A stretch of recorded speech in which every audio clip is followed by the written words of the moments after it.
सर्वांना नमस्कार।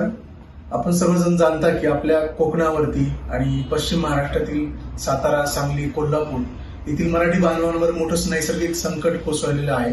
अतिवृष्टीमुळे आणि महापुरामुळे तिथे 207 मराठी बांधवांना जीव गमवावा लागलेला आहे आणि आज मागच्या जवळपास 5 दिवसांमध्ये 2,35,000 पेक्षा अधिक नागरिकांना सुरक्षित स्थळी हलवलेलं आहे। त्या ठिकाणी आर्मी रेस्क्यू ऑपरेशन करते, वेगवेगळ्या संघटना लोकल मदत करतात आणि आपणही कर्तव्य भावनेतून ॲज अ नगरकर म्हणून या नैसर्गिक संकटामध्ये आपल्या मराठी बांधवांना हातभार लावला पाहिजे।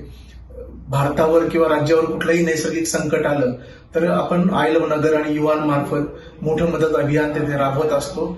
याही वेळी आपण मागे हटणार नाही आहोत। माझं नगरकरांना आव्हान आहे की आपण खाली व्हिडिओजमध्ये दिलेल्या ठिकाणांवरती नगरमधल्या वेगवेगळे जे साहित्य आहे, किराणा साहित्य, स्वच्छतेचं साहित्य, मास्क हे देणगी दाखल जमा करावे, जेणेकरून आपले युवांचे स्वयंसेवक लवकरात लवकर ते साहित्य पूरग्रस्तांपर्यंत पोहोच करतील।